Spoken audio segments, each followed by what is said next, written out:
ചേച്ചി എന്തോ ഇന്ന്? അയ്യോ ബംഗാളിയായിരുന്നോ? അയ്യോ അല്ല, ചേച്ചി എന്തോ ഇന്ന്? ആരുടെ ചേച്ചി? മോളെന്തോ ചെയ്യുന്നു? പ്രൈമറി സ്കൂളിലെ ടീച്ചറായിരുന്നു. കല്യാണം കഴിഞ്ഞപ്പോ അതങ്ങ് നിർത്തി. അയ്യോ അതെന്തോ പറ്റി? ഭർത്താവിന് ജോലി ഉണ്ടല്ലോ, പിന്നെ എന്നോട് പോണ്ടാന്ന് നോക്കാം. നല്ല ഭർത്താവ്, ബുദ്ധിമുട്ടിക്കുന്നില്ലല്ലോ.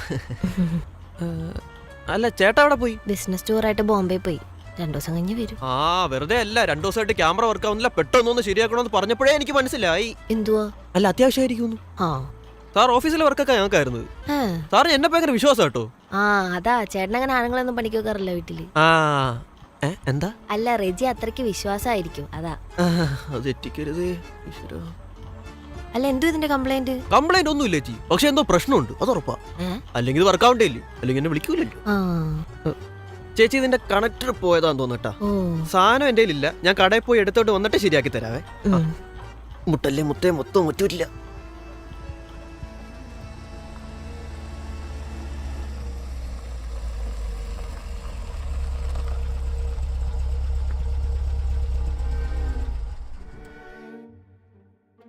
നീ എനിക്ക് പറ്റിയ ആളല്ല. നമ്മൾ തമ്മിൽ ഒരിക്കലും ചേരില്ല. നീ ഒരു പെണ്ണിനെ കല്യാണം കഴിക്കുമ്പോൾ ആദ്യം എന്നെ തന്നെ കല്യാണം വിളിക്കണം. കിട്ടിയടി, നിന്നെക്കായി നല്ലൊരു പെണ്ണിനെ എനിക്ക് കിട്ടി.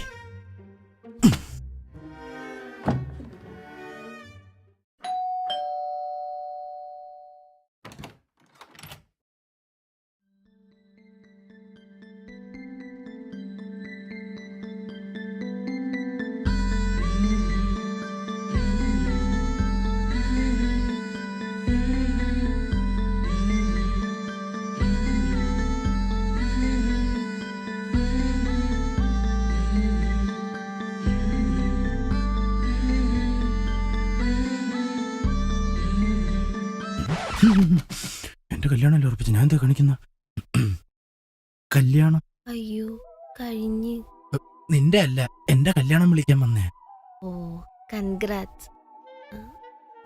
അവിടെ ഇരിക്കുന്നു. അകത്തോട്ട് വിളിക്കുന്നില്ലേ? നമ്മളെ നാട്ടിലൊക്കെ അങ്ങനെ. വാ. ഭാഗ്യം കിട്ടില്ല.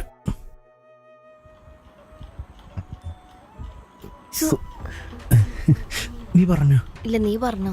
ഇല്ല നീ പറഞ്ഞോ. പണ്ട് നീ പറയുന്നതിനൊന്നും എതിർത്ത് പറയരുതെന്നാണല്ലോ പറയാറ്. സുഖാണോ? പിന്നെ ഭയങ്കര സുഖം.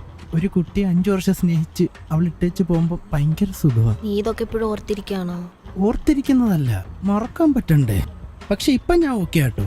അല്ലി വന്നതിന് ശേഷം എന്റെ ജീവിതം ആകെ മാറി. അല്ലയോ? Sorry, Alice. കല്യാണ ലെറ്റർ പേരൊക്കെ ഉണ്ട്. സ്വഭാവമൊക്കെ ഇഷ്ടപ്പെട്ടോ? അയ്യോ തങ്കപ്പെട്ട സ്വഭാവം, നിന്നെ പോലെ.